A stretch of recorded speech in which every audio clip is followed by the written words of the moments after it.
So when Anna heard Pam screaming, that's when she went into the room, and that is where Josh was repeatedly stabbing her.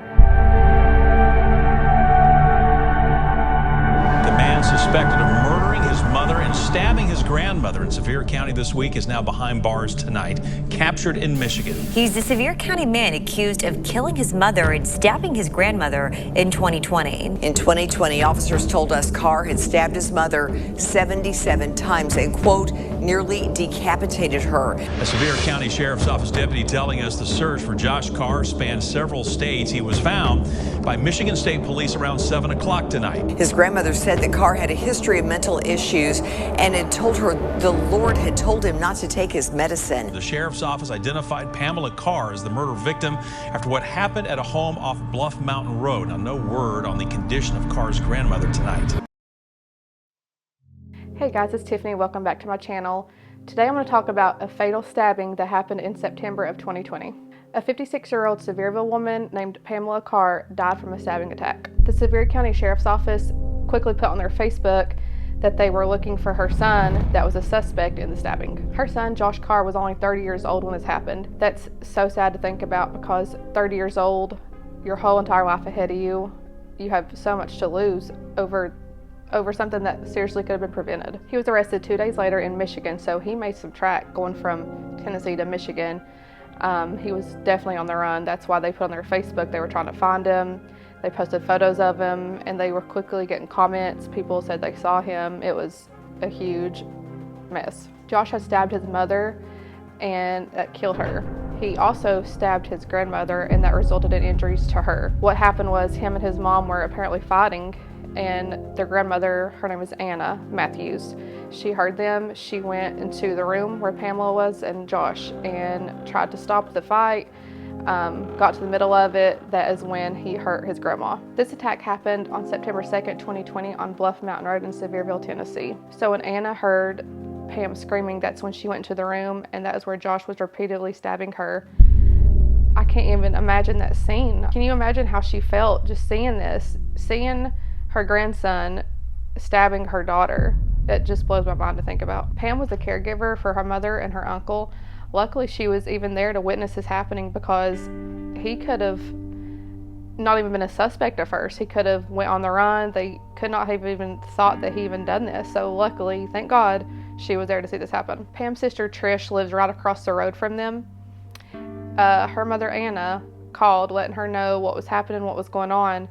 Trish immediately calls the cops, runs over there, and starts giving her sister Pam CPR. The autopsy revealed that Pam suffered torture, physical abuse, just wounds, stab marks, blunt force trauma. He really tortured her, and they still don't know what caused this. She died by multiple injuries, stab wounds to her head, neck, and torso. So Josh had previously been admitted to a mental health hospital in the area and was diagnosed with bipolar disorder. In the days before the attack, he hadn't been taking his medicine, and I think that's ultimately what caused this to happen. A lot of people with bipolar disorder can have hallucinations and things like that, so it makes me wonder if he just was hallucinating and maybe thought his mom was somebody else or, something like that, and that was what caused him to start stabbing her and to kill her. Trish said that Pam had a very forgiving spirit and that without a doubt,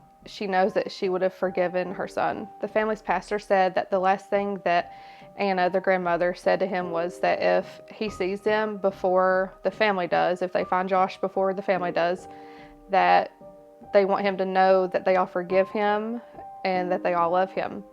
And that's something that's so hard to do, is forgive somebody for doing something like this. And the fact that the family is this way and that Pam was that way, it says that they were really good people. They said if they found Josh before the family did, to let him know that they wanted him to get help, that's what the family absolutely would have wanted. Pam's daughter, Sarah Carr, said that she loved them and she would until the very end. That she was just a bright, shining light and would forgive anyone for anything they'd ever do to her. Her sister Trish said that she was a loving person, she was wholesome, a genuine spirit, that it didn't matter any situation somebody was going through, that she would be there to help them. Trish also said that her and Pam served on the Pigeon Forge Football Little League board for over 13 years together. Pam worked for the city of Sevierville and her coworkers said that she was so dedicated to learning, she was a great team member, and that she'll be truly missed. Trish also said that when Pam, when she was involved with her children's sports when they were little, she never ever missed a game. And it's sad because days before her attack, she went to Kentucky to watch her granddaughter in a beauty pageant. They said that, going to these games when her kids were younger, that if they didn't have family there, that she would be there cheering them on. So Pam was a huge asset to the small community of Sevierville, and everyone just loved to be around her. Josh Carr pled guilty to second-degree murder in a Sevier County court. A lot of people don't think that he did this on purpose. They think the mental health problem got to him and that had caused this fatal tragedy. He was sentenced to 33 years on the murder charge. It just makes you wonder just what her family's thinking right now, if they feel like that was enough time, if they think he should be in some other type of institute to get like mental health treatment.